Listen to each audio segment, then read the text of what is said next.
मसीह संदेश सुनने वाले सभी मेरे प्यारे भाई और बहनों को यीशु नमस्कार। मसीह संदेश में आज हम यूहन्ना रचित सुसमाचार उसका 12 अध्याय 36 पद को देखेंगे कि परमेश्वर का वचन आज इस भोर हमसे क्या कहता है।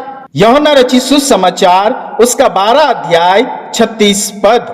जब तक ज्योति तुम्हारे साथ है, ज्योति पर विश्वास करो ताकि तुम ज्योति की संतान बनो।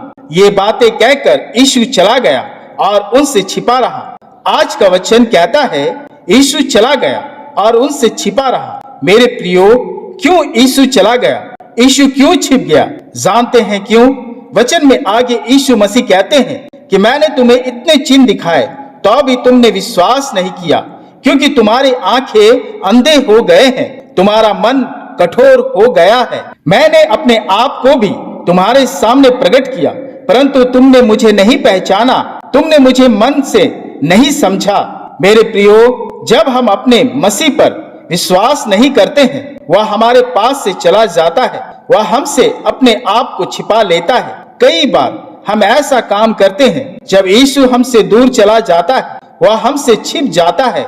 यूहन्ना रचित सुसमाचार उसका 8 अध्याय 59 पद। तब उन्होंने उसे मारने के लिए पत्थर उठाए, परंतु यीशु छिपकर मंदिर से निकल गया। मेरे प्रियो, जब हम यीशु को मारने के लिए पत्थर उठाते हैं, वह छिप जाता है, वह हमसे दूर चला जाता है। आप कहेंगे कि हमने कब अपने यीशु के लिए पत्थर उठाए, हमने कब यीशु को पत्थर मारे? मेरे प्रियो, हम पत्थर उठाते हैं। हाँ, हम अपने मसीह को आज भी पत्थर मारते हैं। कैसे? आइए वचन में देखते हैं। पहला, जब हम भविष्यवक्ताओं के वचन को नहीं मानते हैं, जब हम परमेश्वर के दासों की बातों को नहीं मानते हैं, जब हम उसकी आज्ञाओं का पालन नहीं करते हैं, हम यीशु को पत्थर मारते हैं। यिर्मयाह की पुस्तक उसका 29 अध्याय 19 पद। क्योंकि जो वचन मैंने अपने दास भविष्यवक्ताओं के द्वारा उनके पास बड़ा यत्न करके कहला भेजे हैं, उनको उन्होंने नहीं सुना। यहोवा की यही वाणी है। लूका रचित सुसमाचार उसका 13 अध्याय 34 पद। हे यरूशलेम, हे यरूशलेम, तू जो भविष्यवक्ताओं को मार डालता है और जो तेरे पास भेजे गए उन पर पथरवाह कराता है, कितनी ही बार मैंने यह चाहा, जैसे मुर्गी अपने बच्चों को अपने पंखों के नीचे इकट्ठा करती है, वैसे ही मैं भी तेरे बालकों को इकट्ठा करूं, पर तुमने यह नहीं चाहा। मेरे प्रियो, आज भी हम उसके वचन और उसके भेजे दासों का आदर नहीं करते और उनका इनकार करते हैं। तब मेरे प्रियो, हम यीशु के लिए पत्थर उठाते हैं। प्रेरितों के काम उसका 7 अध्याय 57 पद हमें बताती है कि जब स्तिफनुस ने परमेश्वर के वचन बांट रहा था, लोगों ने अपने कान बंद कर लिए और स्तिफनुस को, जो एक चेला था, उसे लोगों ने पत्थरों से पथरवाह करवा कर मार डाला।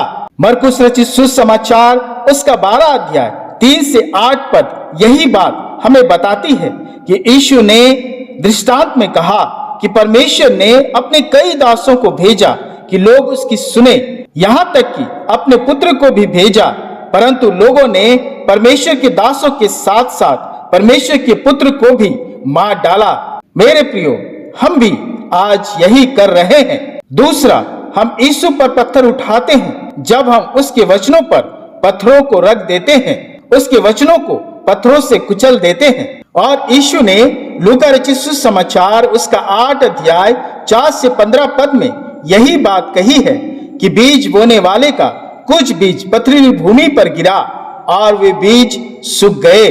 तीसरा, मेरे प्रियो, हम यीशु पर पत्थर उठाते हैं जब हम उसे छोड़ पराये ईश्वरों के पीछे चलते हैं। यीशु उस वक्त हमसे अपने आप को छिपा लेता है। व्यवस्था विवरण उसका 31 अध्याय 18 पद। उस समय में उन सब बुराइयों के कारण जो ये पराये देवताओं के और फिर कर करेंगे, निसंदेह उनसे मैं अपना मुंह छिपा लूंगा।